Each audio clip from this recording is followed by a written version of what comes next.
Daniele Bennati, da pochi mesi CT della Nazionale di Ciclismo, ex grande corridore, ha vinto anche sui Campi Elisi, correggimi se sbaglio.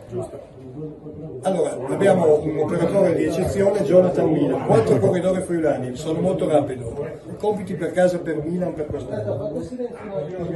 Jonathan è campione olimpico, quindi è chiaro che quest'anno si affaccia dopo questo grandissimo successo in una squadra importante, su strada so che vuole provare a fare bene, quindi appena iniziato la stagione, quindi non gli mettiamo pressione perché ha tutto il tempo di dimostrare tutto il suo valore. Innanzitutto adesso dovrà andare a casa perché dovrà riposarsi, che è uscito da un viaggio abbastanza estenuante. Tra una settimana poco più ha un altro appuntamento importante che è l'UAE Tour, e corre una squadra di quelle zone, quindi sicuramente si aspetteranno una mezza volata da Jonathan, non diciamo altro.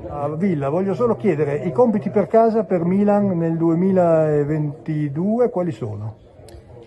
I compiti per casa in primis sono l'attività con la squadra, quindi ha un grosso impegno con la squadra, sia la squadra che il sottoscritto lo vogliamo vedere crescere anche su strada, e ho dimostrato che in questi anni passare per la pista era produttivo per la strada e l'attività su strada era fondamentale per la pista, quindi è tutto nei miei interessi che Jonathan faccia una bella stagione su strada, e poi troveremo il tempo per presentarlo in pista e per affrontare anche gli appuntamenti in pista. Insomma, aspetto lui soprattutto su strada. Un pregio e un difetto di Jonathan?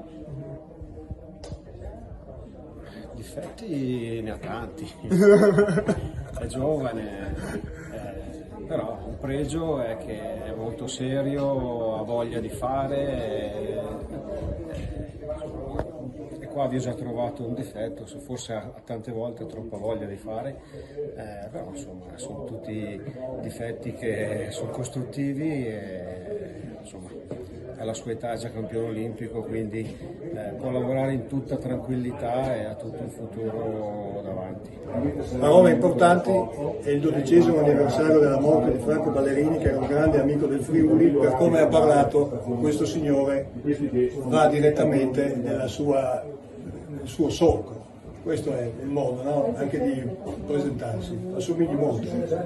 Beh sì, lo dicono in tanti, io ero molto amico con Franco, tra l'altro è stato il mio testimone di nozze, quindi avevo un rapporto molto bello. Mi manca tantissimo Franco, come mi manca Alfredo, sono state 2 figure molto importanti nella mia vita sportiva, ma non solo.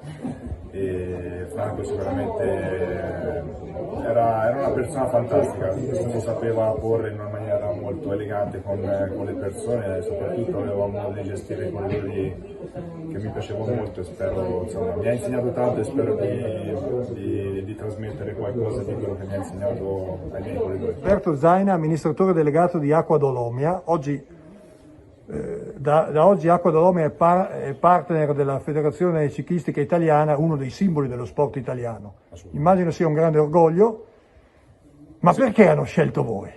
Ci hanno scelti perché hanno esaminato le caratteristiche dell'acqua e hanno visto che è un'acqua che si presta molto bene per tutto il mondo dello sport, e in particolare per i ciclisti, che sono i bevitori di acqua più esigenti. Questo io dico sempre: il ciclista è quello che beve più acqua, è quello che poi ne apprezza di più le caratteristiche.